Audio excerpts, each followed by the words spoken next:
Udah. Oke. Sudah?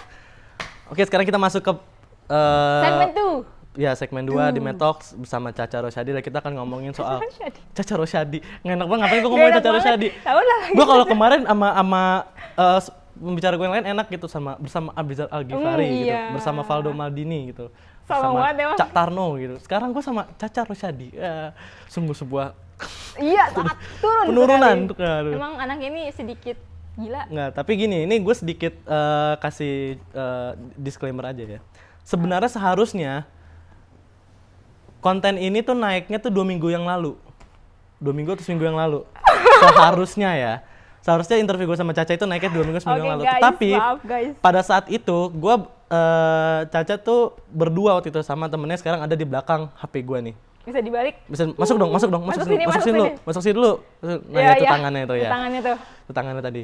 Nah, kita lagi ngobrol apa gitu. Nah, akhirnya keterusan ngobrol dari jam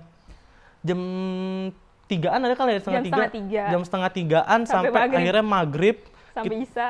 Enggak maghrib, gue nggak Maghrib bisa. pulang ya? Gue kan pulang maghrib. Sampai maghrib kita nggak shoot sama sekali, tapi yang ada mereka berdua mencecar gue dengan pertanyaan-pertanyaan yang tidak masuk. Yang membuat otak gue Out of capek the gitu. box itu, out of Yang the box out of the box gitu. pertanyaannya, bukan tidak masuk Iya, akal. iya bagus Out gue of bisa the jawab box. kan, bagus semuanya gue bisa jawab. Capek. Tapi pulang-pulang langsung tidur guys, cukup Iya. banget. Padahal kita tuh lanjut diskusi lagi. Jadi pulang dari Enggak. Sarinah itu, gue langsung diskusi lagi sama Intan sama teman-teman gue. Itu hari apa sih waktu itu? Hari Jumat bukan? Hari Jumat. Hari Jumat kan? Hari Kamisnya itu gue masih kuliah dan Iya, bodo amat. malamnya tuh Gue ngerjain tugas, juga gue lagi begadang banyak gitu. urusan, lagi banyak Jadi gue tugas. pas bangun-bangun karena gue bangun subuh kan, jadi pas bangun tuh gue masih mau tidur lagi kan. Nah pas bangun juga gue masih ngantuk gitu. Gue tuh lagi ngantuk, jadi sebenarnya seharian itu gue ngantuk. Terus tiba-tiba gue ditanyain sama 2 orang ini, dan akhirnya nggak jadi interview. Konten dapat kagak, ngantuk doang, dapet capeknya doang gue. Tapi asik kan? Asik sih Kan sebenarnya. lu nggak dapat itu dari luar. Maksudnya lu bisa dapat itu cuman kalau ketemu sama orang-orang yang emang nyambung. Iya. Iya enggak? Nah, Ya enggak? iya, Ya enggak? iya, Ya iya, enggak? iya. Tapi kalau gue ketemu sama Caca sebenarnya nggak begitu banget. Ini gara-gara orang yang di belakang kamera ini loh sekarang. Enggak, mereka berdua hebat. Iya, dia. Tahan, pulang. Sosokan banget ya. Oke, kita tadi ngelanjutin pembicaraan di segmen pertama, kita ngomong soal pendidikan. Agak unik juga sih, lu cita-cita mau jadi neurolog, pertanian, tapi tiba-tiba lu di sini. Kemarin pas gue tanya, kita ngomongin apa nih, Ca? Gue pengen ngomong pendidikan aja, Mas. Itu tiba-tiba banyak banget yang dia mau ngomongin sama gue. Terus gue kayak, Apa sih gue mau apa? Gue harus ngecek dulu deh kayaknya. alah, lama udah. Pokoknya kayak Caca nih mungkin karena kita sama-sama waktu itu pelajar, pas kita Iya. ketemu dan kita mengalami kesulitan yang Keresahan yang sama. ya mengalami kesulitan dan keresahan yang sama Keresahan lah. yang sama. Karena ya mungkin di kelas kita juga, kalau gue sih merasa gue di kelas sangat amat kesulitan. Iya. Untuk orang-orang yang sekelas sama gue dari gue SMP sampai SMA, tahu nilai gue tuh nggak pernah sebagus itu gitu loh. Paling yang bagus cuma di Oke. beberapa pelajaran doang, sosiologi Oke. mungkin, sejarah apa segala macam. Tapi kalau udah masuk geografi, matematika, nilai gue jarang banget bagus gitu. Dan gue mengalami kesulitan karena gaya belajar mungkin dan beban belajar yang begitu banyak. Itu keresahan lu dan lu bisa diskusi tentang keresahan itu di luar sekolah kan? Iya. Di forum-forum yang ada di luar sekolah itu. Akhirnya sampai Kalau ketemu gue sebenarnya di mana aja. Di mana aja Lu bisa kalau sih. bertanya sama Iya. gue, lu tanya sama guru-guru SMA gue tuh tukang lawan gue. Oke, boleh diceritakan ini adalah kisah inspiratif dari seorang Muhammad. Bagaimana Ngapa melawan gua mulu guru deh? itu? Ini acara gue, ngapa gue yang jadi cerita? Lagi dia ceritanya lebih menarik daripada cerita gue, guys. Gue tuh anak baik-baik di sekolah, bisa tanya sama Intan, sama semuanya. Gue anak kesayangan guru, guys. Gue ngincer SNM soalnya dulu, jadinya gue masuk paralel. Nah itu bedanya gue sama lo. Das. Itu bedanya gue sama lo. Gue Karena nggak pernah gua mengincar negeri atau swasta. Oh iya bener. Ceritakan coba bagaimana. Enggak, lu kalau mau nanya gue, lu bikin podcast sendiri deh, kata gue. Ini acara gue nih, gue mau nanya-nanya lu. Emang kalau ngomongin soal gini-gini, emang sama gue lebih menarik. Cuma kan kalau gue ngomongin sendiri kan gak enak. Nah gue mencari orang untuk tektokan aja gitu. Kita sini bareng-bareng. Gak usah, lo gak akan kelihatan nginisin gue. Lanjut. Terus ya itu mungkin kesulitan keresahan gue. Kalau lo sendiri concern lo ada pendidikan itu kesulitan atau keresahan apa yang nge-trigger lo untuk memperhatikan dunia pendidikan? Krik. Tiba-tiba hening. Tiba-tiba hening. Diulang lagi pertanyaannya. Apa yang jadi trigger lo atau keresahan lo, kesulitan yang lo alami gitu sehingga lo tiba-tiba memperhatikan dunia pendidikan ini? Ya, oke. pelajar itu kan banyak ya, Mat. Kalau misalnya lo mau lihat nih ya, dari kita gabung dari SMP deh, jangan SD kejauhan. SMP kelas 7, 8, 9, SMA 1, 2, 3, 11, 12, 10, 11, 12. Di Jakarta aja SMA ada berapa? SMA negeri aja udah 117. SMA negeri di Jakarta. Terus swastanya, belum lagi yang pesantren, belum lagi yang mana. Kalau digabung seluruh pelajar dengan kekuatan yang sama, dengan misi yang sama, dengan keinginan yang sama, itu gimana? Apakah tidak lebih besar daripada seorang mahasiswa gitu? Dan gue merasakan, tapi siapa nih yang bisa ngegabungin mereka semua? Gue merasakan itu, yang jadi keresahan gue kayak, ini tuh sebenarnya pelajar banyak, tinggal diorganisir aja. Tinggal kita kasih wadah buat mereka bisa berkembang, buat improve skillnya mereka, buat improve segala macamnya, supaya bisa terdengar suaranya lebih dari mahasiswa. Tapi Cak, gini ya, kan kalau ya selama kita jadi pelajar aja, itu kan kita tahu lah banyak orang-orang yang mengejar ambisi pribadi, banyak orang yang mengejar ingin menonjolkan individunya dalam akademik gitu, sehingga mereka nggak banyak bergaul, mereka nggak banyak ngobrol kayak kita, nggak banyak diskusi, nggak banyak ikut forum gitu. Lalu bagaimana caranya menyentuh mereka gitu? Karena mereka aja kayaknya nggak banyak peduli soal apa yang terjadi di luar diri mereka gitu. Mereka hanya peduli soal, yang penting gue dapat nilai bagus, masuk kuliah, dapat PTN. Karena udah terbiasa stigma yang beredar di masyarakat kalau pelajar itu ya anak kecil. Jadi seandainya pun mereka mau mereka mau mengutarakan pendapat, mau cerita, oh gue tuh punya concern di politik tentang kayak gini, tetap nggak dianggap apa-apa. Dibilangnya anak kecil kan, lu bisa apa sih? Lu tahu apa sih tentang itu? Nggak usah, mending lu sekarang belajar aja biar lulus dan dapat nilai bagus. Dalam banyak hal sih. Dalam banyak hal. Dan itu terjadi, dan apa ya, banyak semua teman-teman pasti ngerasain lah kayak gitu. Ketika lu mau ngobrol, bahkan ketika ngasih pendapat sama guru aja takut, buat ngomong di kelas juga takut. Itu gimana, maksud gue kan kita ini sama-sama sama-sama orang Indonesia, punya hak untuk bersuara. Suara pelajar juga suara demokrasi, kalau yang gue kita bahas di Taman Suropati. Iya. Tapi kenapa selalu dikerdilkan gitu lah narasi kita? Ada satu tuh, gue masih nyimpen di kamar gue tuh, yang flyer posternya itu. Gue ingat banget kata-katanya, jika sekolah adalah penjara bagiku, maka jalan adalah kelas baruku. Oke. Gue masih ingat, dan gue masih nyimpan sampai sekarang. Gue juga bikin itu kata-katanya. Itu yang bikin siapa ya? Pokoknya itu kita remuk sih, kira-kira kata-katanya apa aja. Ada nomor teleponnya Caca di situ, nanti gue kirim. Nanti gue post di Instagram. Ada lagi sama apa ya? Kalau nggak salah gue bikin, kaku banget kayak dinding sel, gerak dong kaku banget kayak dinding sel. Dinding sel tuh kalau di IPA, jadi tumbuhan itu dinding sel, kenapa dia jadi geraknya pasif, bukan geraknya aktif. Kan kalau makhluk hidup kayak manusia, hewan itu kan geraknya aktif, kalau tumbuhan kan nggak gerak. Karena dia punya pikiran gue penjara anjir. Nah, orang-orang kira itu penjara, tapi itu sebenarnya dinding sel yang kayak kaku gitu loh, ngerti gak sih? Makanya orang kalau baca jangan disuruh mikir lah. Oh ya udah. Kayak biasa-biasa aja gitu. Tadi kan ada minum aja di sini mah bebas. Coba dia suka kuat asli guys, gue gak dikasih minum guys. Lu makannya, lah itu di bawah kan tadi kata lu tamu harus dihormati ya. Lu kok gue menghormati lu, gue bilang tadi anggap rumah sendiri, tapi jangan dijual. Ini rumah bokap gue soalnya. Anggap rumah sendiri silakan dimakan, pas gue buka tuh kosong. Ya emang gak ada orang di rumah gue, siapa yang mau? Ya lanjut Kak. Orang tua gue juga lagi pergi. Nah, lalu menurut lo ya, cara mengorganisir mereka gitu lah, apakah harus dibuat forum sendiri atau kayak BEM lah ya? Kalau BEM kan memang mereka, kalau di kita kan OSIS, BEM sama OSIS aja udah beda gitu loh maksud gue. BEM memang mereka yang bahasanya sih kalau secara umum ya BEM sama OSIS kan intinya sama-sama mengakomodir keperluan dan kebutuhan. Eksekutor lah, sama-sama eksekutor. Iya, dan menjadi mitra sekolah atau kampus gitu ya, institusi untuk misalkan mau mengeluarkan kebijakan atau apa macam. Kalau BEM mungkin yang kita lihat sama-sama udah banyak ya kerjasama antara institusi sama BEM ya. Tapi kan kalau OSIS nggak begitu terlihat. Yang ada malah OSIS hanya jadikan ya bahasanya kalau di Jakarta itu OSIS cuma kayak Satpol PP doang lah, cuma kayak pelaksana pergub, tapi nggak ada. Kalau gue mikirnya OSIS jadi event organizer sih. Iya juga sih, itu lebih terlihat. OSIS yang lebih event organizer. Cuma untuk bikin fungsinya, acara. Fungsinya kalian di OSIS ya gimana caranya bikin pensi bagus supaya bisa kesaingan sama sekolah-sekolah lain. Padahal ada apa ya? Ada sesuatu yang lebih besar. Ada satu hal yang lebih besar kalau misalnya OSIS itu dimaksimalin dengan gitu loh. Dan bagi gue jadinya LDKS apa segala macam jadinya percuma buat gue karena nggak ada mental kepemimpinan yang Iya. ditanam kalau pada akhirnya ya yang lo dapet dari sekolah ya cuma ya penolakan atau lo udah di program lo disuruh ngapain itu like nol jadinya. Jadi kayak lu robot Iya. Ya mending lah robot gitu lo cuma kayak robot budak pendidikan. No. slave. Objek pendidikan. Objek pendidikan. Bukan subjek pendidikan. Iya. Padahal seharusnya pelajar itu adalah subjek pendidikan. Iya.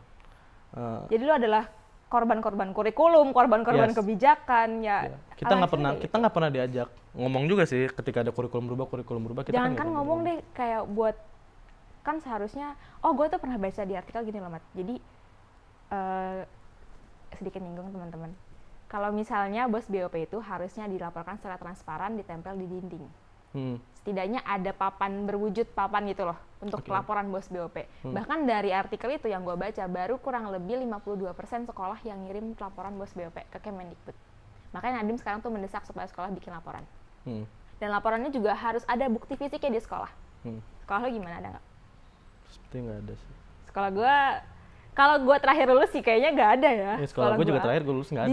Jadi gue sendiri nggak merasakan apa namanya transparansi dari sekolah itu sendiri. Jangankan kita ngomongin masalah kebijakan mereka mau bikin apa, setuju nggak kita tentang kebijakan mereka yang padahal itu kan kebijakan buat kita juga kan. Tapi kita nggak dilibatkan, nggak diikut campur tangan dan itu jauh banget lah. Jangan kan untuk melibatkan kita, malah kewajiban Iya. mereka seperti itu kewajiban nggak mereka dijalankan. aja belum terpenuhi. Iya. Ini kalau ngomongin masalah sekolah, gue tiba-tiba dipanggil kan sama Pak Sayun. Ya nggak apa-apa, gue juga nggak ada masalah. Gue juga banyak kok mengkritik sekolah gue pribadi, nggak pernah dipanggil gue sama kepala sekolah. Ya, mungkin kepala sekolah gue nggak baca juga. Mungkin kan. jangan-jangan setelah nonton ini bapak-bapak sekolah jadi semakin sadar. Oh iya ya. Harusnya betul mereka juga lebih ya. concern ya. Harusnya lebih mereka sadar, lebih harus ada concern. hal yang harus dipenuhi gitu. Apalagi teman-teman bapak saya yang nonton, tolong ya. Anda, junior-junior Anda Maaf, tertibkan lah. Ya nggak apa-apa, itu sesuatu yang bagus. Ini kan input Iya. yang bagus untuk pendidikan yang lebih baik. Setidaknya ada rasa, jadi pelajar tuh bukan cuma jadi objek doang gitu loh di sekolah. Diajak diskusi lah kira-kira kebijakan apa yang dibikin. Kan kalian nggak pernah tahu kalau pasti di sekolah kan ada poin-poin kan. Ada poin-poin nggak di sekolah lu? Kalau pelanggar ini poinnya segini, Iya. itu nggak pernah dilibatkan. Tiba-tiba jadi, Kalau di tiba-tiba sekolah gua ada. diterapkan. Oh, gue nggak dilibatin sama Kalau gue sekali. dilibatkan. Kalau misalnya tiba-tiba jadi poin kita tanda tangan kontrak. Nggak ada tanda tangan kontrak tuh harusnya persetujuan satu sama lain nggak sih? Tapi ada yang menarik dari Argumen guru gua. gue waktu SMP. SMP gue kan swasta ya tapi. Oh iya. Waktu itu kita di asrama pernah ngebakar tembok asrama di Bakar hitam. tembok asrama. Jadi pakai korek, Oh, oke. temboknya dibakar gitu. Pakai minyak.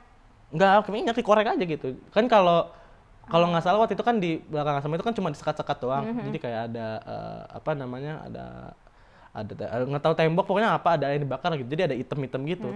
Kepala sekolah gue datang, dia nggak marah. Dia bilang apa? Beliau bilang apa? Nggak apa-apa, tapi beresin lagi sini. Semuanya putih lagi besok pagi. Jadi itu mengajarkan tanggung jawab gitu. Iya, betul. Jadi kan secara tidak langsung sebenarnya ya penegakan hukum itu ya sebenarnya bukan sekedar efek jerah tapi juga harus ada pertanggungjawabannya di situ. ha. Dan waktu itu gue bercandain gitu. Berarti kalau asrama dirubuhin nggak apa-apa ya Bu, asal dibangunin lagi gitu. Terus kalau kata guru gue iya nggak apa-apa. Gak apa-apa jadi lebih bagus kan Iya, mau dibangun karena selamat. memang yang harus dibangun itu ya bertanggung jawab bukan sekedar efek jerah atau takut buat ngapa-ngapain. Iya. Memang ya di umur-umur kita ya kita berbuat kesalahan, we making mistake, kita berbuat banyak hal bodoh Itu nggak masalah sih menurut gua. Itu sangat dimaafkan di umur saat ini. dan itu kewajiban daripada nanti pas tua. That's it. Itu omongan gue juga itu. Dan Banana waktu itu bilang, Iya. Banana Josihab, daripada pokoknya sekarang ini habisin aja stok malu-maluinnya, pokoknya dihabisin semua malu-maluinnya daripada supaya nanti kalau udah tua dan memimpin gak malu-maluin lagi. Tapi ya kita bicara stigma lah, lu banyak nyebut stigma tadi. Tapi kan stigmanya bahwa kalau misalkan lu melakukan sesuatu yang bodoh, sesuatu yang salah itu memalu-malukan nama keluarga, Iya. orang tua malu apa segala Tapi konteks malu-maluinnya jangan malu-maluin yang malu-maluin, ngerti gak sih? ya Lu bahkan kesalahan mencoba kecil, hal baru gitu. kesalahan kecil pun kadang kan ada orang tua yang merasa Oke, I got kan it. jadi kebawa ke dunia luar gitu. Atau mungkin di rumah gitu dia biasa aja anaknya, cuma di luar kita nggak tahu gitu yang nggak ada orang tuanya pakai gimana. Makanya semua orang harus punya mindset kayak gitu sih. Ya. Jadi Kan lu mau deliver nih, mau deliver gimana supaya orang-orang punya kesadaran yang sama. Lu sampaikan lah gimana supaya mereka bisa bertindak kalau ada orang-orang yang mencoba hal baru, terus punya potensi buat gagal atau malu-maluin kan jatuhnya. Ya, it's okay. Ini namanya proses, itu namanya Iya. pembelajaran.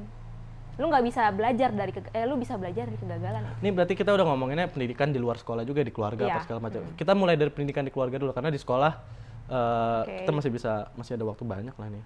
Oke. Masih ada waktu banyak nggak masalah. Masih 15 menit, kemarin gua setengah jam lebih nggak apa-apa. Kita ngomongin pendidikan keluarga gitu. Pendidikan di keluarga yang ideal menurut lo atau yang menurut lo it will work gitu dengan gaya lo. Itu kayak gimana?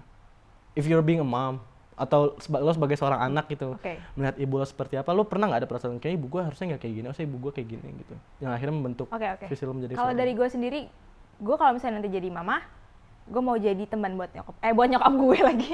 itu harus nyokap lo udah tua Ya, soalnya. gue udah tua. Maksudnya buat kalau misalnya jadi mama, mau jadi teman buat anak-anak gue.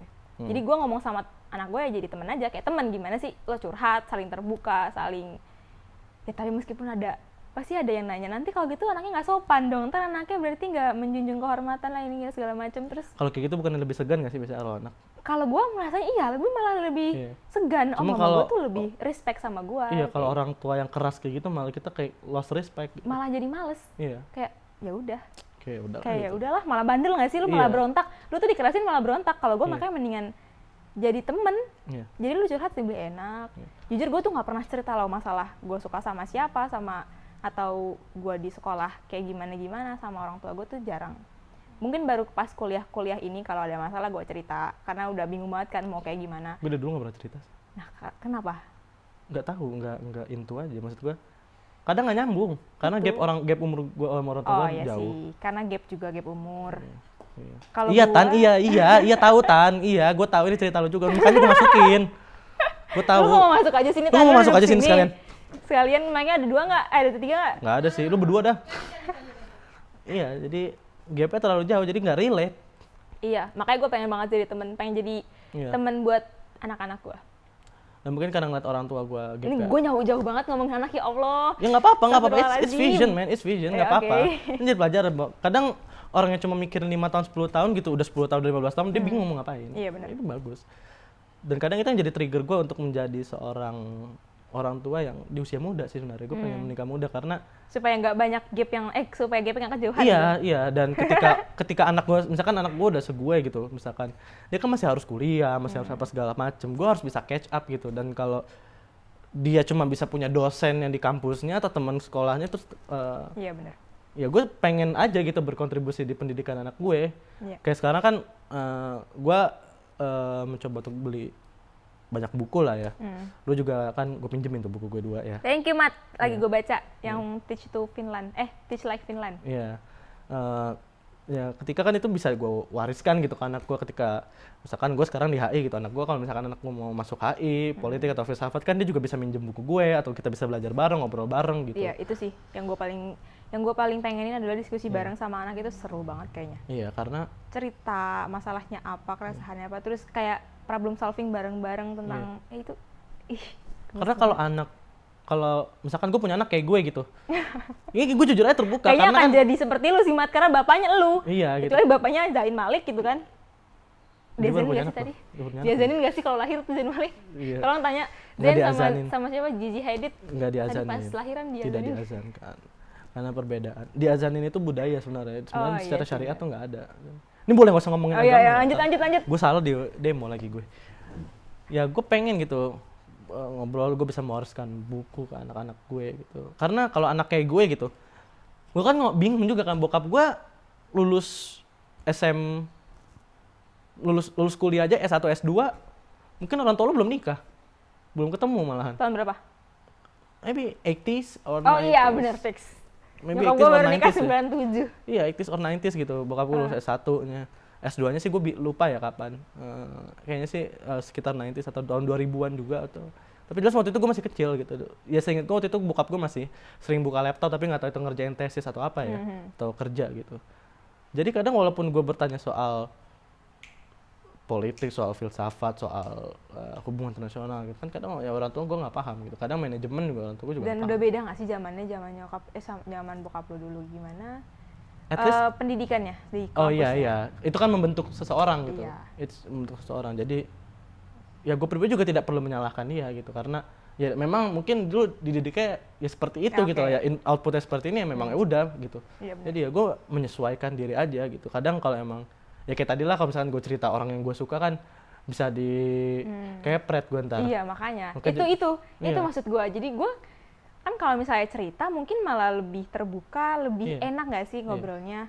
Gua Bisa sebenarnya punya- kalau masih ngasih masukan tuh lebih didengar gitu loh. Iya. Kalau misalnya karena kayak respect aja. Iya, Gimana gue sih? punya cita-cita pengen soalnya gue sebenarnya juga pengen gitu, ketika gue suka sama siapa gue cerita, bahkan gue pertemukan gitu kan, gue pengen punya cita-cita gitu. Cuma kan kalau di saat-saat kayak gini malah kita kayak lebih tense tuh ngumpet-ngumpet nggak sih, Iya. kayak lebih ya udah Gua gitu, juga jangan gitu ngomongnya sih. jangan sama teman tapi jangan sama siapa gitu. Lo gitu ya? Gue gitu sih. Tapi gue Gue mau ngomong. selain kayak gitu juga gue mikirnya karena itu ada prinsip gue juga sih kenapa nggak mau pacaran sampai sekarang. Ada prinsip dan lain sebagainya. Pantesan banyak ya. Eh, Nggak, maksud gue yang deketin lo banyak gitu. sensor langsung di-cut. Nggak, tidak ada sensor, tidak ada edit, Nggak ada, sumpah nggak ada yang deketin, nggak ada. sumpah. Nggak ada, Intan nggak tuh di belakang. Tan, demi Allah. Oh bohong. Nggak, sumpah itu bohong. Lu tahu sendiri kan, Tan? Tidak ada. Tolong di-cut. Ya nggak apa-apa, kalau ngedeketin yang dideketin ya nggak Iya, apa-apa. iya udah. Cuma kan bisa direspon lu sebagai teman atau sebagai teman ngobrol, ya nggak apa-apa. Nggak Itu apa-apa masalah menyakiti respon hati aja. banyak orang, nggak apa-apa. Ya karena memang berharap harus berlebihan seperti juga itu, yes. nggak bagus gitu. Tuh. Terhadap jangan berharap. Pengalaman sama ya, Mat? manusia. Iya. Gue mau off cam dulu ah. Gue pengen liat dia mukanya langsung memerah. Karena lo berharap sama orang juga pasti kecewa lah, bahkan sama orang tua lo yang memang di Iya, orang tua bener. kadang kita kecewa gitu. Gue Jadi- udah bener-bener kayak berharap ya udahlah sama Tuhan aja, sama yang ngatur segalanya. Iya, iya. Manusia tuh udah gak bisa Iya, gue diharapin, juga. anjir. Gue juga Asli. karena ya udah gitu. Lanjut dulu pendidikan kita dari tadi. Enggak kan, ngomongin ini apa? nanti lainnya ke sana gitu. Jadi Oh, dari oke. kan itu membentuk kan, di keluarga itu membentuk Oh, iya, gitu. benar. Lalu di sekolah pun akhirnya terbawa seperti itu. Dan gue di keluarga ini dibebasin. Oke, by the way, karena keluarga bokap nyokap gue ini ngebebasin banget gue untuk explore bakat gue, potensi gue. Dari dulu tuh gue pas lagi SD didaftarin nari Taman Mini, gue ikut kursus nari kurang lebih berapa tahunnya, kelas 3, 4, 5, 6, 7 lah, 5 tahunan lah. 5 tahunan tuh gue nari, terus Enggak berhenti. nggak berhenti. Enggak, maksudnya lesnya Capek itu ya? seminggu tuh 3 tahun. kali. Nah itu tuh rutin gitu loh. Oh, iya. Setiap minggu datang 3 kali gitu. Gue kira 5 tahun nonstop gitu nari. Enggak Capek gitu. ya. Terus kalau misalnya ada lomba juga dianterin. Iya, Pokoknya iya, gua juga gitu. sangat support. Iya. Kalau misalnya masalah bakat dan potensi, terus kalau ada apa-apa diizinin. Ya, pokoknya santai. Nah itu yang gue suka dari nyokap bokap gue. Mereka kayak kalau misalnya itu bermanfaat silahkan. Iya. Cuman mungkin yang harus diperbaiki kayak gue masih nggak bisa cerita anjir kalau misalnya masalah. Iya, maksudnya kedekatan secara personal, Iya, emosional lah. kedekatan emosional Kalau ya. soal itu kan jatuhnya materi nggak sih? Maksud gue kayak kadang kan ada yang mungkin itu secara finansial lu mampu, lalu karena ya kan nggak gratis ya sekolah itu ya, atau les-les seperti itu. oke. Jadi itu karena mengeluarkan materi, so it counts as Oke, iya betul. materi gitu. Mungkin itu adalah privilege gue kali ya. Iya, Privilege-nya itu, gue bisa iya. dapat sekolah tari, gue bisa. Itu yang gue alamin juga sama gue SD. Iya. Ya. Gua, Dan itu, oke lanjut dulu. iya nggak apa-apa, lanjut aja. Enggak apa-apa, lanjut aja. Nggak, jadi gue ya sama kayak lu, gue waktu SD gue les drum dari kelas 2 Iya. sampai kelas 5 sampai kelas 6 gitu. Nah ini kan kita ketemu ya Mat, ketemu bakatnya, terus akhirnya disupport sama orang tua.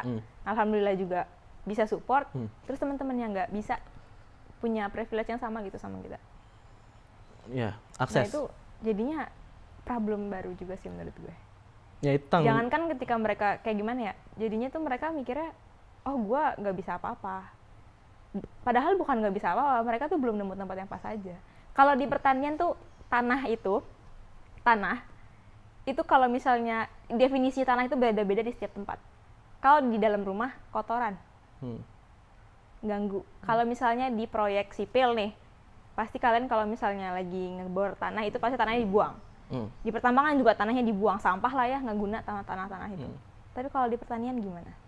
it's useful. Itu adalah Justru itu yang penting. sumbernya yang paling penting dari pertanian. Berarti tanah bermanfaat di pertanian. Ketika dia bertemu sama petani, dia bermanfaat. Jadi itu maksud poin gue. Jadi cuma belum dapat Iya, tempat. belum dapat aja tempatnya di mana. Tapi kan ada orang yang kesulitan. Maksud gue dia mencoba dengan keras gitu, coba, tapi dia nyoba ini nggak berhasil, nyoba ini nggak berhasil. Menurut lo cara menemukan itu gimana?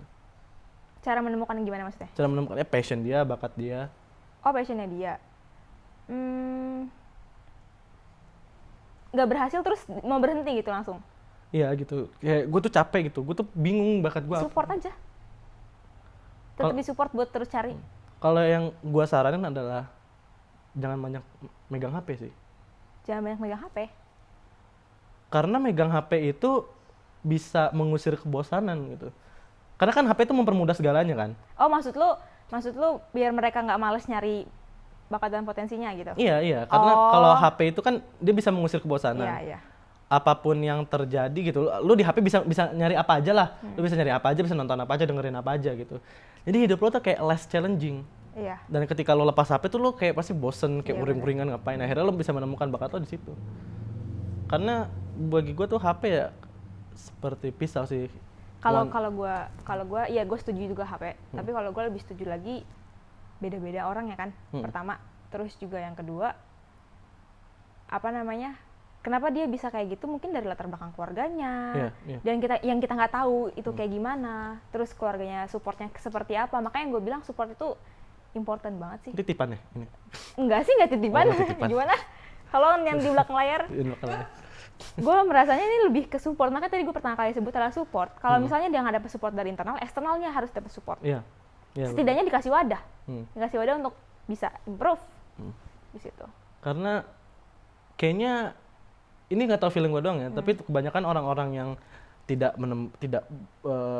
bukan semuanya, gue nggak mau rata, tapi yang sering gue lihat adalah ketika orang-orang yang tidak memiliki passion atau belum memiliki passion, belum memiliki bakat, terkadang mereka adalah orang-orang yang jadi akademik mereka tuh it's highly rated gitu. Oke, sih. Ya nggak sih, karena bagi gue ya mereka nggak punya banyak waktu untuk mereka waktu diisi dengan belajar, ngerjain tugas apa segala macam kayaknya. Secara tidak langsung argumen tadi lu menyebutkan bahwa bakat mereka ya di akademik. Iya, tapi jadi nggak harus mencari bakat seni dan lain sebagainya. Iya, pasti lu mengarahkan ke seni itu kan?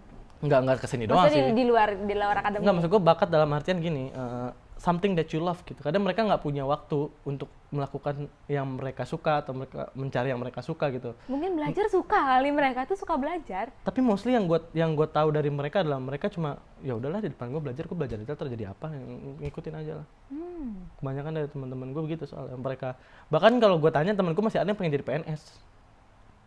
Kenapa emangnya? Enggak, maksud gue kenapa lu bertanya kenapa mau jadi PNS gitu? Iya. Emang ada yang salah dengan PNS? Tidak ada yang salah, tapi lo harus tahu bahwa peluang untuk menjadi PNS itu sangat kecil. Iya. Karena ratusan ribu dari berbagai macam daerah dengan instansi yang berbeda-beda instansi gitu. yang berbeda. Kalau gue menganggap bahwa ketika lo mencari pekerjaan, lo mencari passion, itu harus sesuatu yang new dan potensial yang lo bisa masuk ke sana dengan cepat gitu. Oke. Kalau lo mencari PNS itu cuma sama aja kayak lo harus berkompetisi dengan banyak orang, lo harus memporsir diri lo dengan segala macam. Itulah kenapa gue sekarang ketika waktu itu gue kemarin SBM, gue nggak berekspek besar gue akan masuk PTN, gue nggak expect besar gue bakal dapet kuliah yang gue mau gitu. Gue kuliah swasta negeri, it's okay. Gue udah pernah mengalami dua-duanya. Sekolah di tempat yang bagus banget gue udah pernah, sekolah yang di tempat yang biasa aja gue udah pernah, and it doesn't change me gitu. Yep. Dan itu karena gue menemukan passion gue di luar akademik gitu, di luar hal yang semua orang tuh merasa gue harus bagus gitu. Tapi Dan ketika gue problemnya adalah belum semua orang yang kayak lu. Ya, it's something that yang harus kita sadarkan. Makanya lu deliver ini. Ya makanya gue membuat podcast ini gitu, gue mencoba Iya, untuk encourage anak-anak kita, maksud gue kayak ya kadang ketika orang-orang lemah di sesuatu gitu ya, kayak lemah pasti di akademik. Pasti ada yang bagusnya. Iya, pasti ada bagusnya. Bahkan kayak gini deh, kalau nilai matematika jelek kan dimasukin ke les MTK itu ya. Nah itu yang mau gue bahas juga. Yang masuk tugas apa segala macam. Padahal ya, gue yakin dia punya bakat tempat lain gitu. Maksud gue ketika ini problemnya di sini. Iya, ketika lu jelek di sesuatu ya, lu nggak perlu berusaha dengan keras memorsir diri lo untuk jadi bagus situ. Cari aja yang lain. Problemnya itu kan gini ya, kalian itu les itu kalau menurut gue itu nyelingkuhin sekolah. Ya. Itu yang pernah kita ngomongin. Gue pernah ngomongin kalau nggak salah di Taman Suropati nggak sih, apa di mana ya? Gue lupa kalau di Taman Suropati, gue nggak tahu ya kita ngomongin itu apa nggak, karena kayak kita nggak sempat ngomongin itu. Pokoknya gue sempat nyampein itu. Pokoknya gue nggak setuju sama konsep les. Cuman maksud gue les itu, lu sadar nggak sih kayak nyelingkuhin sekolah lu sendiri? Karena lu lebih ngerasa berhasil ketika lu les. Kita terakhir kali kita ngomongin waktu kemarin yang Waktu kita SMA, interview. waktu Enggak, SMA. waktu kita interview yang niatnya mau interview kemarin yang di Sarina. Gue nggak ngomongin ini kemarin. Kita ngomongin ini nggak sih, Tan? Enggak. Ingat nggak? Gue nggak Gua ngomong sama lo apa ya? Gue tuh ingetnya waktu itu di chat kalau nggak salah. Apa di telepon apa di di chat. apa Oh ya? iya di chat Di chat semalam kalau nggak di malamnya itu ya di chat. Gue lupa pokoknya. Nah itu tuh di situ gue ngebahas ini dia problemnya. Jadi lu ketika nggak bisa lu malah dilesin, lu nggak bisa matematika lu dimasukin kumon. Lu nggak bisa. Lu Mon ngerti besok kan? bayar Mon. Oh iya maaf. Mon. Di sensor aja nggak bisa. Nggak bisa, gue males ngeditnya. Jadi Kan terus kalau- nyari menitnya. Jadi problemnya itu dan jadi kalau sekarang pas mau SBMPTN anak-anak kelas 12 nih pada berbondong-bondong buat masuk ke tempat les. Di tempat les itu mereka merasa lebih bisa yakin gitu loh, lebih pede nanti kerjain soal SBM lolos. Kalau nggak sekolah, kalau yang sekolah doang atau nggak les, itu kayak bisa nggak ya gue lolos? Bisa nggak ya? Gue Nah kalau kayak gitu kenapa nggak lulus aja? Ngapain sekolah 3 tahun? dipaksa les selama Hah? gue kelas 12 ini. Kenapa dipaksa les? Sekarang nggak percaya sama sekolah lu kan? Mungkin nggak percaya sama gue kali ya. Oke. Nggak percaya sama gue, tapi gue bilang gue nggak mau ikut les. Tapi mayoritas orang tua kalau misalnya dia punya uang lebih pasti ingin anaknya les. Iya. Kenapa les? Ada. Karena ya Sekolahnya nggak dipercaya berarti. ya. Nggak dipercaya buat bisa bikin anak-anaknya lulus SBMPTN dengan baik. Coba ke potingnya. Hah? Apa sih Kenapa tuh? Coba mikir ke potingnya. ke votingnya? Ngomong yang gedean aja nggak apa-apa, santai. Nggak siapa tahu orang tua bukan nggak percaya, tapi membantu ke arah positif. Nah, bisa jadi gini. Kalau misalnya Karena dia kalau kita cuma arah positif, nah akhirnya kita nerima, Tan. Kita nggak melihat ada sesuatu yang harus diperbaiki. Gue jarang melihat Iya, positif dari iya. sesuatu. Heeh. Gue harus melihat negatifnya dan itu yang harus gue perbaiki. Nah, itu dia problemnya juga, Mat. Iya. Tapi bukan objek sebagai manusia. Kalau manusia kan yang kelebihan kekurangan itu adalah suatu yang ya itu yang sesuatu yang memang pasti ada gitu. Iya. Tapi kan kalau dari sebuah sistem kan bisa disempurnakan dalam Oke. jangka waktu tertentu gitu. Tapi kalau manusia kan memang kelebihan kekurangan ada. Gue tuh paling nggak bisa menghafal. Gue paling bisa menghafal, mohon maaf. Ini kita bertolak Iya. belakang. Gue paling nggak bisa menghafal. Makanya gue suka banget biologi, gila. Gue paling suka menghafal, gila. Gue kalau hitung tuh mati kayaknya gue. Gue nggak bisa menghafal. Dari gue SD itu gue kan sekolah Islam. Gue selalu terbelakang di pelajaran hafalan Al-Quran dan hafalan hadis. Gue Gue selalu terbelakang. bagus nilainya. Gua selalu Tahfiz terbelakang. Quran tuh selalu bagus. SMP tahfiz gue pun gue ngebut di kelas 10 juz 30 gue selesai begitu juz 29 sudah 1,5 tahun gue nggak Udah selesai. lah ya. Iya. Dan sekarang pun ya kan you know lah kalau orang kan kalau hafalannya banyak kan Iya. dianggapnya ini. Makanya tapi waktu itu satu ajaran nyokap gue yang paling gue ingat sampai sekarang adalah mama suka orang yang berpenampilan Islami, mama suka sama orang yang hafalannya banyak, tapi mama lebih suka sama orang yang mengamalkan ajaran agamanya. Iya. Itu mama gue yang ngomong waktu itu. Dan itu gue pakai sih sampai sekarang. Maksud gue tetap berusaha untuk mengetahui lah setidaknya kalau memang berguna buat gue hafalkan. Cuma kalau terkadang ya cuma hafalan-hafalan yang sebenarnya substansinya gue udah tahu gitu.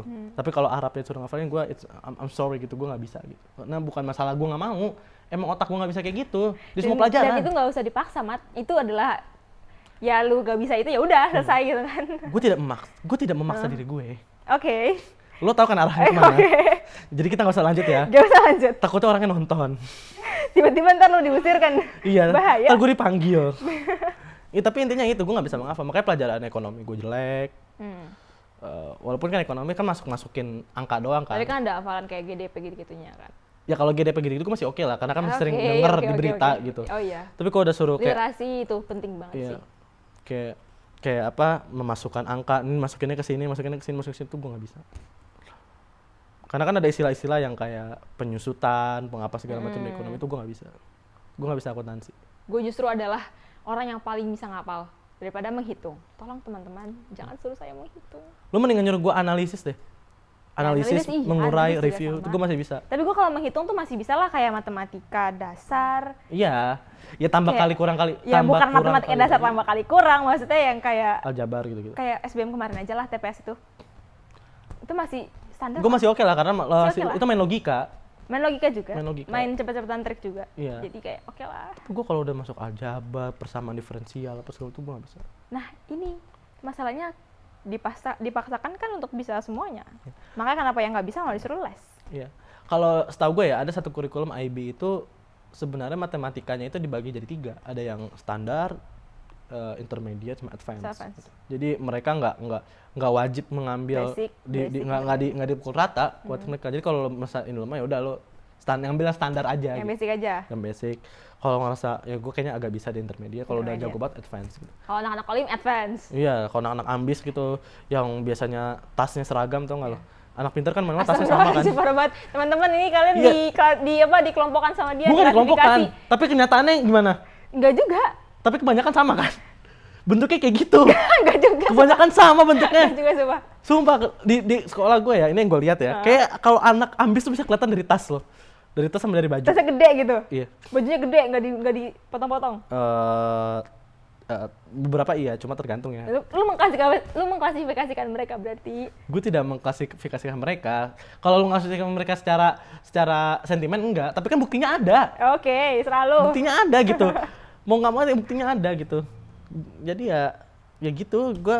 Gue pokoknya gue paling lemah menghafal. Dan kemarin gue baru dapat tugas untuk menguraikan kenapa Pancasila itu adalah salah satu model dasar negara yang paling cocok di negara kita secara 2 halaman. Boleh dijabarkan? Gue jabarkan dalam kurang dari waktu 1,5 jam atau 2 jam gue selesai. Ketika temen gue mungkin butuh hari-hari gitu. Dan gue tanpa mencari referensi lain. Karena ya gue menganalisis, gue bisa mencari sesuatu gitu. Misalkan dari sesuatu yang gue ketahui gitu kayak Pancasila, oke, kita sambungin ke sini poin-poinnya ini, kalau poinnya ini ngarahnya ke sini, poin ini ngarahnya ke situ, itu gue bisa. Tapi kalau untuk menghafalkan poin-poin undang-undang itu gue nggak bisa. Ini menarik Mat, karena gue juga sempat baca isu.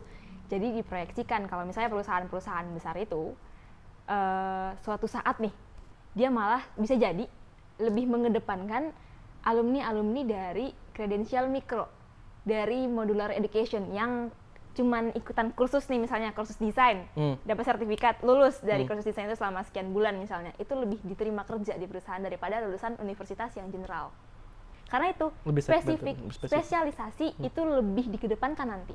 Maka kenapa dari sekarang cuy, nggak usah lalu kayak, oh gue nggak bisa matematika, gue harus masuk Kumon, ya udah nggak berlaku lagi. Mon, kan bayar nanti. Mon. Oh iya. Maaf guys. Mon, hari ini gratis, besok bayar Mon. Tapi maksud gue itu, dan kayak gue tiba-tiba gue nggak bisa fisika, gue nggak bisa kimia. Tapi gue suka fisika, tapi gue nggak bisa. Gue disuruh masuk IGIN Tegen. Ntar gue suruh bayar lagi. Ganesa. Inten. Oh, Inten. Ten bayar Ten. Bayar Ten. Gue disuruh masuk Inten sama keluarga gue, sama kakak gue, sama nyokap gue. Iya, nyokap gue juga suruh masuk itu. Padahal seharusnya tuh spesialisasi tuh nanti tahun depan dan berikutnya tuh akan lebih dikedepankan sama perusahaan-perusahaan. Ya itu penting sih, spesialisasi. Itu penting. Namanya modular education. Jadi kayak kalian tuh belajar ya modul per modul aja, misah-misah. Lu sukanya apa? Fashion, lu masuk ke Lasalle College misalnya, ada kayak khusus untuk desain baju. Lu belajar sama sekian bulan, bawa sertifikat, apply diterima. Daripada universitas yang general sifatnya. Itu ternyata itu diproyeksikan akan seperti itu. Dan Google, LinkedIn, dan segala macam perusahaan di Amerika sana yang udah besar-besar juga, mereka udah menerapkan itu, Mat. Iya. Ini harusnya bisa dibangun dari sekarang sih menurut gua. Apalagi nanti 2030 ke atas, 2035 dan seterusnya, itu udah bonus demografi, saingan lu banyak banget. Berarti secara tidak langsung lo usia mengatakan bahwa produktif. IPS dan IPA itu nggak cukup ya, penjurusan IPS IPA itu nggak cukup. Nggak cukup. Mesti harus Ya, spesifik. is okay kalau misalnya itu mau pengenalan ya, nggak apa-apa. Misalnya lu mau kenalan nih, kan kalau misalnya kita. Tapi kalau pengenalan di SMA udah terlambat dong. Iya sih, terlambat juga. Tapi kan masih bisa. Kenapa nggak untuk coba kuliah. Berarti apa menurut lo di SMP harusnya ada penjurusan? Jadi di SD tuh kayak lo mencoba bisa SMP. mencoba men-trigger cara berpikir mereka, Tapi mencoba. kalau di SD lu pengenalan cukup nggak sih? Kan lu belum sadar banget di SD. Iya, tentang pengenalan. maksudnya dasar-dasar ilmu itu lo oke gitu. Maksud gua kayak mempelajari filosofi ilmu secara praktis lah. Kan lu Iya. kalau kita belajar ilmu politik segala macam belajar filsafat dulu kan. Kalau secara langsung lo langsung belajar filsafat secara teori, lo menghafalkan teori realisme apa segala macam itu kan terlalu ini gitulah. Tapi kalau belajar tentang keilmuan itu sendiri, kayak lo belajarnya seperti apa, dasar-dasar ilmu seperti apa, itu kalau dari SD tuh kayak itu will work sih maksud gue. Mungkin. Maksud gue nggak langsung dari kelas 1 ya. Iya, maksud gue itu karena SD itu masih tahap penyesuaian, tahap cari lah pokoknya. Iya. Nanti SMP lu baru bisa penjurusan menurut gue ya. Jadi penjurusan tuh di SMP, di SMA tuh udah tinggal apply, lu maunya gimana, gimana di kuliah. makin. Iya, tinggal Iya. tinggal secara praktis aja sebenarnya. Makanya sekarang di institut-institut di universitas ternama udah mengedepankan itu sih. Mereka spesialisasi. Terutama di jurusan gue. Sekarang itu jurusan gue udah bukan jurusan berarti ya. Fakultas gue pertanian, jurusan agroekoteknologi itu udah ada prodi lagi. Jadi ntar semester 5 gue masuk ke prodi.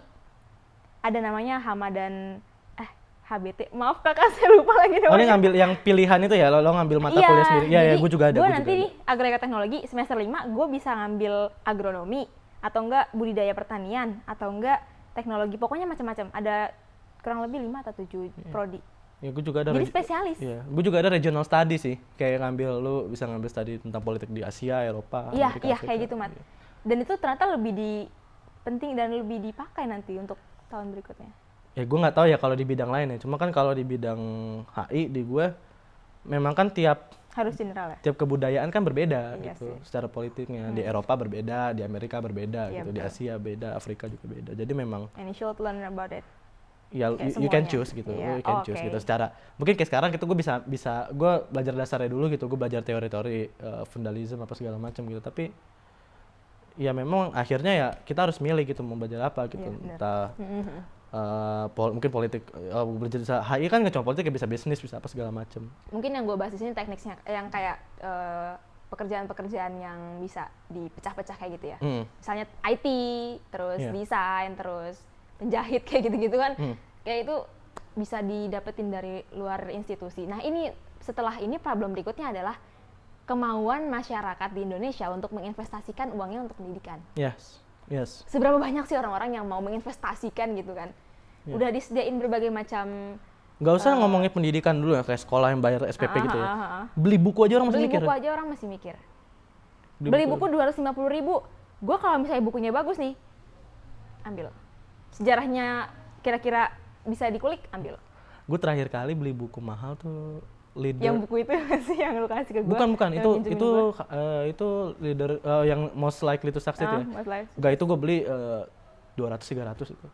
Tapi ada satu buku yang agak tebal hardcover, itu Leadership in Turbulent Times, bercerita tentang Abraham Lincoln, FDR, dan dua pemimpin Amerika lagi yang gue lupa namanya. Itu gue beli hardcover dan itu cukup mahal. Iya. Maybe. Dan lu fine-fine aja kan menginvestasikan uang lu untuk itu, karena pasti bakal ada output. Karena memang gue menghabiskan uang gue kebanyakan buat Iya. itu. Dan ini masalahnya nggak dirasakan oleh semua masyarakat di Indonesia. Iya. Makanya problem berikutnya adalah ini. Udah mungkin menurut gue kartu prakerja itu salah satu upaya nggak sih, Mat? Tapi gue nggak mau bahas sih karena gue nggak paham juga kayak gimana. Tapi mungkin karena sistemnya baru dan jadi belum masih sempurna. adaptasi. Iya. Ya. Dan ya kalau misalnya kita lihat dari secara segi politisnya kan agak Iya. banyak politik of interest. Iya, betul. Conflict of interest, sorry. Tapi yang sekarang bisa general diterima di masyarakat itu ada bootcamp, online class yang kalian bisa akses dapat sertifikat. Itu diakui kok, teman-teman. Tapi gue bukan tipe orang yang ambisius terhadap nyari sertifikat sih.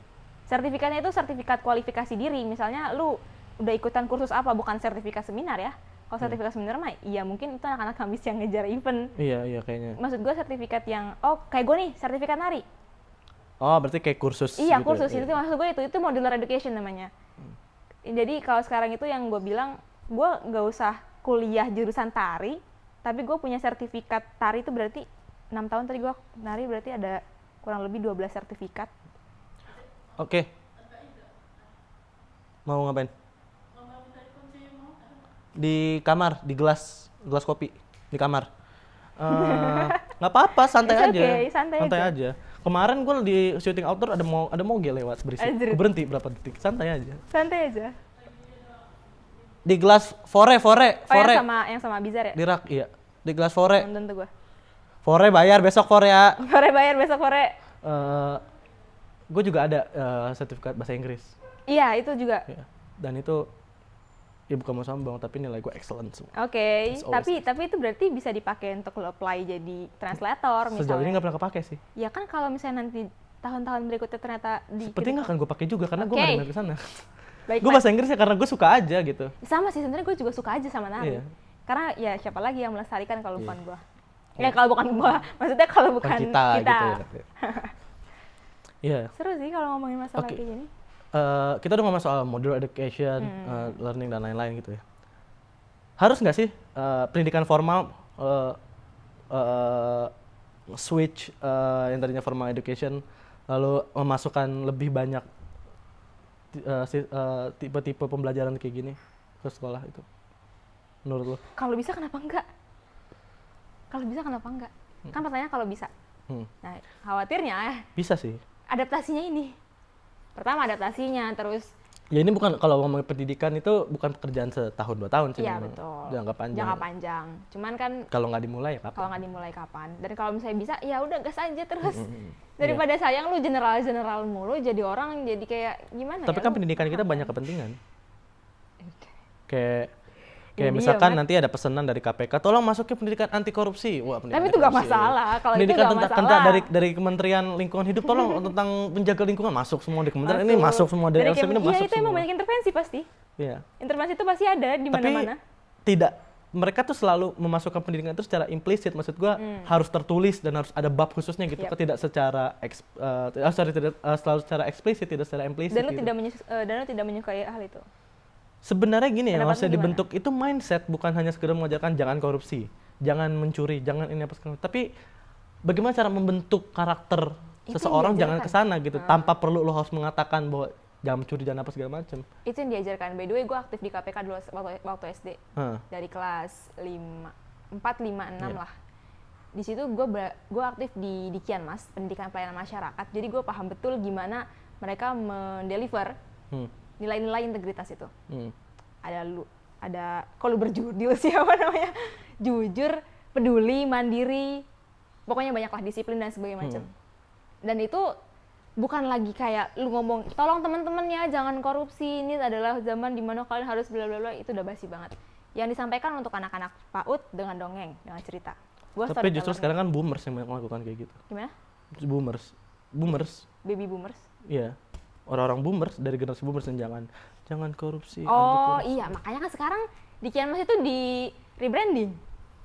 Tapi efeknya kayaknya belum sebesar Belum itu. memang itu. Tapi kan makanya kan lu sendiri mengakui kalau pendidikan itu kan jangka panjang, nggak bisa 1 tahun 2 tahun. Tapi ini udah dikerjain cukup lama kan. Maksud gue memang kalau bagi gue ya, Ya. sesuatu yang baru di Indonesia atau kemajuan di Indonesia itu hambatannya ya kalau nggak diizin, disosialisasi. Iya. Kalau Selalu nggak di diizin sana. sosialisasi, betul. Ya, kalau nggak izin, regulasinya susah, nembus apa segala macem. Kalau regulasi tembus, udah ada sosialisasinya. Tapi gue jujur di Dikianmas itu gue merasa lingkungan mereka di KPK itu sehat banget. Mereka bener-bener disiplin banget, terus anti gratifikasi dan segala macam itu iya banget. Dan mereka tuh ternyata punya banyak tools yang bisa dimanfaatkan untuk pendidikan anti korupsi. Contohnya ada goodie bag, terus buku cerita untuk anak-anak PAUD. Pokoknya semuanya itu tentang pendidikan anti korupsi, Mat, dari Dikianmas itu. Cuman emang masalahnya adalah sumber dayanya. Sumber dayanya siapa nih yang bisa ngebawa ini sampai ke pelosok-pelosok daerah, yang bisa menyampaikannya dengan baik untuk anak-anak PAUD.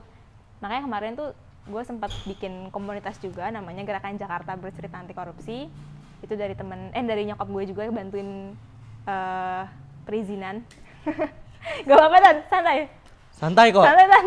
Lu kalau boleh lewat depan sini juga boleh kok. Lu tiba-tiba duduk di sini boleh. Kayak penonton bayaran. Pokoknya di Gerakan Jakarta Bercinta Anti Korupsi itu gue masuk ke sekolah-sekolah di pedalaman, di desa, buat cerita sama anak-anak SD, TK. Dan ceritanya itu Nggak apa-apa, lewat aja. Apa-apa, lewat aja. Nggak apa-apa. Santai, Mbak. Terus? santai Kak, lagi santai Mbak. Dan yang disampaikan itu bukan kayak adik-adik jangan korupsi, adik-adik jangan berbohong, tidak. Gue cerita, tapi ceritanya itu maknanya seperti itu. Jadi dibawakan dengan alur cerita, dengan papet, dengan sebagai macam. Itu sebenarnya udah dilaksanakan, cuman tinggal gimana kita lihat memetik hasilnya kan nanti, Mat. Itu kan menyesuaikan dengan audiens berarti kan, dengan kalau anak misalkan kecil. audiens. Tapi kan yang gua rasakan ya dari kalau dari segi pendidikan dari pendidikan dini sampai dasar, lalu SD, SMP, SMA, lalu pendidikan tinggi, kayak caranya gak banyak berbeda gitu. Maksud gua mostly ya hafalan gitu. Oke. Secara formal ya. Yang menyebabkan ya anak-anak yang pinter ya anak-anak yang jago menghafal. Kadang kalau mereka suruh bikin analisis, review tuh mereka nggak bisa. Tapi kan world is changing gitu. Dunia kan dinamis, nggak Iya, statis. iya. Nggak bisa kalau lo hanya sekedar menghafal, Iya. tapi besoknya ternyata hafalan lo salah kan. Iya. Dan lu nggak bisa maksa, ini hafalan yang gue hafal kemarin. Iya nggak bisa Nggak- gitu, dunia tetap akan Itu berubah. dinamis ya, bentar. Terus so what should we change in our education system? Pendidikan karakternya mulai ditegaskan aja dari kecil sih. Menurut gue dari SD itu harusnya ya karakter building. But is it bullshit? Ya, Character building. nggak, Maksud gue, belum tentu. maksud gue gini loh. Kalau menurut gue ya, Hah? karakter building itu merupakan tanggung jawab keluarga sebenarnya, tanggung jawab orang tua. Maksud Iya. gue, Tapi secara kan mereka lebih banyak menghabiskan waktu di sekolah. that's it. Itu adalah masalah lain yang it. dimana kita harus Iya, itu kan berarti mengurangi mata pelajaran, lalu memperbanyak Gimana? waktu orang tua dengan keluarga, dengan anak. Sistemnya lalu mau lu berarti mengaktifkan sekolah cuma sampai jam 9 pagi gitu. kalau gue secara pribadi menganggap sekolah yang efektif itu jam 8 sampai jam 2, 8 sampai jam 3. Ternyata di rumah orang tuanya kerja. Ya, Ketemunya- mereka masih sosialisasi dengan teman sebaya. Belum tentu, Mas. Belum tentu. Bukan dengan teman sebaya. Makanya gitu. kenapa ada sekolah supaya itu. Ya. Jadi di sana itu bisa jadi mereka mungkin setelah pulang sekolah lebih banyak main sama teman-temannya. Cuman kan karakter building itu kan sama teman-temannya gimana ceritanya? Kan harus ada orang dewasa yang membina juga kan? Dari dini. Maksud gue kayak kalau misalnya udah kayak kita ya, kalau kita kan udah ada yang dari SMA tuh udah mulai terbentuk lah ya. Kan kalau kita ini sebenarnya tidak perlu banyak pendampingan gitu dalam Oke. artian karena mungkin ya kita udah dibentuk dari SD SMP, jadi SMA tuh udah bisa pelan-pelan dilepas gitu. Tapi ya ketidakpercayaan terhadap anak-anak sekitar ini sih, kita masih dianggap anak kecil apa segala macam, Ya, itu. stigma itu. Iya betul. Narasinya, stigmanya kita dikerdilkan. Dan- Sebetulnya dulu itu gagah loh kita disebutnya. Pemuda. Iya, Lu kalau dengar pemuda, gagah nggak? iya, kayak lebih. Pemuda. Sama remaja. Iya. Bandingin kata pemuda sama remaja. Kalau Remaja dulu masih gimana? agak gimana Kayak agak anak terlalu kecil iya, kayak baru gede gitu kan, iya. baru puber. Iya. Kalau Tapi pemuda- di tahun 2000-an ya, kan Iya. remaja itu kan lebih kayak anak-anak yang Iya, betul. Kalau pemuda gimana? Narasinya pemuda. mungkin kalau kita lihat dari secara historis kali ya, itu kan kata pemuda itu kan banyak dipakai di Padahal awal. mereka umurnya seusia remaja harusnya kalau sekarang. Iya. 14 tahun, 16 tahun, sekian puluh tahun, 21, 22. Yang itu menurut gua masih remaja loh, 14 tahun, 15 tahun itu. Iya. Tapi disebutnya pemuda karena emang ya supaya besar aja. Nah sekarang kita dikerdilkan narasinya jadi remaja. Pelajar itu jadi remaja. Ya makanya anak kecil dikiranya selalu nggak bisa apa-apa. Jadi apakah perbaikan sistem harus dimulai dari pergeseran budaya biar stigma itu hilang? Ya, Such as seperti gimana ya? Gue belum paham juga sih. Cuman menurut gue tuh akui aja lah, maksud bukan akui ya. Berikan wadah percaya sama kita Karena gini loh, pelajar kalau kita juga mampu gitu. karena di era sekarang ya buat gua anak muda itu Gue udah sudah mahasiswa tapi ngomongin pelajar mulu ya Allah. ya karena emang root kita kan dari pelajar gitu. Iya sih, Kita juga belum lama-lama banget jadi mahasiswa. Baru Kalau gue baru masuk hari pertama sih kelas. iya, gua baru 2 minggu jadi mahasiswa gitu. Anak muda sekarang udah mulai banyak tempat ya, tapi jadinya anak muda itu hanya sekedar slogan, hanya sekedar jualan lah. Jualan anak muda, milenial. Itu cuma sekedar jadi jualan doang. Pada akhirnya ya anak muda cuma jadi ya karena banyak kan sekarang tempat-tempat yang selalu menyediakan wadah untuk anak muda, tapi ya sama kayak OSIS aja jadinya. Being event organizer, kita nggak dapat bener-bener ini acara kita gitu, nggak ada. Maksud gue ya tetap dikendalikan oleh mereka-mereka yang Punya kepentingan ya atau apa menurut lo? ya seperti itu. Jadi esensinya dia di forum-forum itu nggak dapet. Mungkin kalau dari kita agak membantu ya, cuma kan Belum semuanya bisa menerapkan kayak mengambil. iya, kadang masih Makna. transaksional. Iya, jadi mereka memberi kita apa, but they expecting something gitu. Walaupun sebenarnya itu nggak ada masalah sih. Cuma yang tadinya anak muda mau dikasih peran yang agak lebih, pada akhirnya cuma Ya udah lu jadi event organizer aja ya, ngangkatin iya, bangku. lo jadi ini, jadi itu, jadi ini, jadi itu. Dan gue masih nggak dapat korelasi sih antara kepemimpinan dan lo menjadi event organizer. Karena kalau teamwork, ya, team cohesion, ya, chemistry, iya. Tapi gue tidak mendapatkan esensi ini. kepemimpinan. Because you don't decide anything. Iya, gue juga merasakan itu sih, Mat. Makanya kenapa di SJS sendiri, di Centennials juga, itu berusaha untuk menembus batas-batas itu, untuk bisa kalau di SJS itu kita lebih kedepankan sama kajian-kajian sih. Kajian bahas buku, bahas sejarah, Pancasila itu seperti apa, filosofi Grand Slam seperti apa, dan lain sebagainya itu dibahas juga di teman-teman SJS. Dan itu nggak didapetin di sekolah formal. Tapi lo masih tertutup gitu ya, apa mungkin maksud gue masih lo mungkin aksesnya terbuka inklusif, siapa aja bisa datang. Iya. Cuma hanya berhenti di situ gitu. Lo nggak coba untuk publish itu di. Nah, gue mikirnya gini, kalau dari gue sendiri, kalaupun namanya besar, misalnya namanya besar, yang penting maksudnya gini, kalau meskipun namanya kecil, yang penting dampaknya besar gitu. Iya, maksud gue gini, maksud gue ketika lo buat sesuatu itu kan, itu kalau dibikinin konten atau nggak lo abadikan sebagai dokumentasi video pas segala macam, lo upload di sosial media ya, lo upload di jadi tempat. itu lebih banyak berdampak besar lagi Iya, gitu. iya. Berencana niat kayak gitu sih. Karena kan gini ya, kalau kita ngomongin podcast sudah banyak banget gitu. Iya, podcast banyak Tapi banget. kenapa gue membuat seperti ini? Karena belum ada podcast yang secara pure ngomongin soal pelajar gitu. Dari bawah banget. Dari bawah banget. Yang orang biasa aja. Iya, orang kita Iya, bukan siapa-siapa gitu loh. Iya benar. Tapi ketika gue kasih tempat untuk berbicara, ya mereka merasa kayak oke gitu. Jadi gue ngeliat kayak lo punya tempat gitu. Itu yang gue rasain juga di SJS. Ketika gue sama teman-teman gue ngumpul, terus akhirnya gue kasih mereka tempat untuk meluapkan keresahan-keresahan, mereka seneng banget di sana. Kayak, iya kak, sama banget, di situ juga kayak gini. Pokoknya ceritanya tuh lebih enak, dan ternyata itu yang dipendam sama mereka selama 2 tahun di sekolah, sama 3 tahun di sekolah, dan nggak pernah bisa disampein. Itu problemnya juga harus dibahas seharusnya. Tapi di mana mereka bisa ngomongin masalah itu kan nggak ada tempatnya. Sementara kalau misalnya dibahas terus dicari solusinya gimana, itu bisa menyelesaikan banyak permasalahan di pendidikan menurut gua. Terkadang kita punya solusi tapi nggak punya wewenang juga. Kasih wewenang lah. Dan kadang orang yang punya wewenang itu juga nggak Kasih. membuka wadah, nggak membuka dialog sama kita. Itu yang mau gua arahin. Iya. Nggak ada wadahnya dari mereka. Maksud gue forum pelajar tuh udah banyak banget gitu. Di seluruh Indonesia kita punya forum mahasiswa Tapi Nusantara. tetap aja negara ngeliat kita anak kecil, cuy. Iya, itu yang penting. Disuruh 24 September tahun lalu mahasiswa datang didiemin kan. Ketika pelajar datang suruh pulang. Maksud gue, kenapa disuruh pulang? Berarti kan dianggapnya kayak, lu ngapain anak kecil ikutan demo, pulang aja. Gitu loh. Kan berarti masih dianggap kayak gitu. Padahal kan bisa jadi narasi yang dibawa jauh lebih bermanfaat, lebih berbobot, lebih mewakilkan pelajar sendiri secara keseluruhan gitu kan. Karena nggak ada yang tahu pelajar seperti apa, sebaik apa, selain pelajar sendiri. Oke. Yang merasakannya sendiri. Oke, it's interesting. Jadi karena udah part 2 ini udah cukup lama, udah hampir sejam. Oh, udah sejam? Udah hampir sejam, udah Gila, 57 gila. menit. 7 menit, jadi kita akan langsung masuk. Tadi kalau udah bahas itu, kita akan ngomongin aktivisme pelajar. Setelah ini lalu dilanjutkan dengan beberapa menjawab pertanyaan dari netizen. Setelah ini di part 3. I love you. Jadi itu aja part 2. Stay tune. Stay tune jangan lupa tunggu uploadan di part ketiga. Yoi.